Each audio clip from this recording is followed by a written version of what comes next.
history and the floods? Just anything. Oh, well, I mean, well, you can see by what's being filmed at the moment, the amount of vegetation that eventually arrived here in 10 years, it's just amazing, really. Decasadas are just so thick, it's unimaginable. And the frogs, of course, I hope you can hear the frogs. It goes with it. This is all decasada here, isn't it? Oh, it is decasada. All of it. It is. Melaleuca decasada. It must look fabulous in the spring. Oh, well, it does. It does. But the trouble is we've lost our view. This is why I've got to keep this part here clear so that we can see it from our house, from our window. Yeah. See that what's in the tree at the moment is a bird box, and it's put there to try and encourage the powerful owl.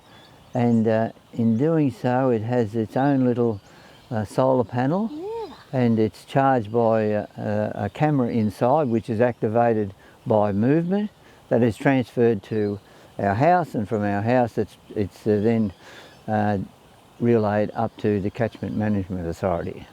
We've had several things not living in there, but visiting, but no one's decided to stay at the moment. They all claim the rent is far too high. Marie, help me. Pittosporum? Yeah. They're Angustifolia. and they you know, they spread. And I might add the Eremophila, you know, the ground cover. That's really nice. I'm looking forward to that getting covering further You too. create this? Well, I didn't use it. It was before my time. But we were into sheep and grain, not cows. Okay. This is different. Your frog pond. In addition to all the other water around the place, you've got to have a frog pond, You haven't you? do. Well, I mean, well, one of the things that I couldn't get over with the building regulations, stormwater had to go out to the road. Oh. It was crazy. It went down the road and then ran back into the wetland. So I altered the plumbing and diverted this back half of the house so it runs down here in the frog pond. Okay. So any sort of rain we have fills the frog pond. And that's great, yeah. Is it a rather large and nice Calathemnus here? Calathemnus, yes. But that's a little bit of the grampians in there with the... Yes. Saw a few of those yesterday. Oh, you would, huh? Yeah. Oh, this here is one of my favourite plants. It's Platypoda. Nobody else grows it, so... What is it? Well, it's Latin for flat foot. That's what it is. So they tell me. Wow. See the flat foot on all the ends? But Maria, I think it may well have come when we went across to Murray Bridge, or to Murray Bridge, or That's a long time ago. it is a long time ago. But it wasn't Murray Bridge; it was some other place. This side of Murray Bridge. Yeah, whatever. Doesn't matter. Oh, I've never seen this before on the quadcopter. Yeah, but Marie, you said you've experienced the same thing. Yes, out at the farm, our capeweed and a lot of our plants have had that this year. And the day the Warrnambool group were here, somebody else from one of our groups said they've had the same caper experience in their garden.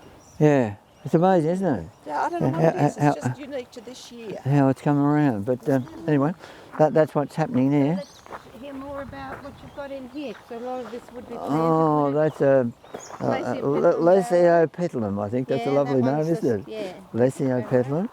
And Yeah. That's the creeping all over it, which looks... And you've got, that's Calarabdos, isn't it?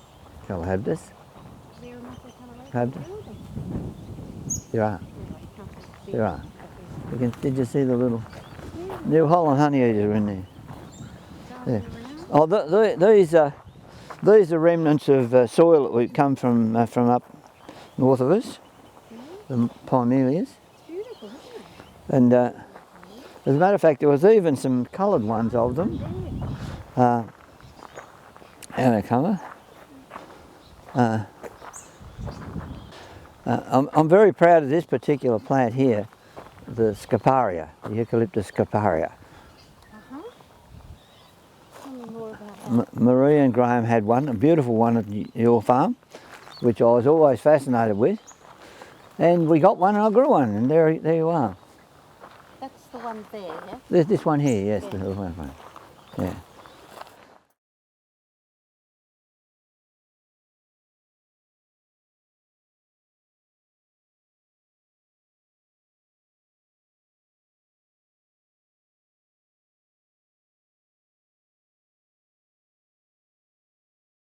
Right up, they look absolutely magnificent with all the big red fruits. Is that summer?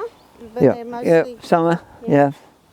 The broom bush you can see is the harvested broom that's made into the fence panels, and the seed fell out of the fence panels, and it grew a line of broom bushes.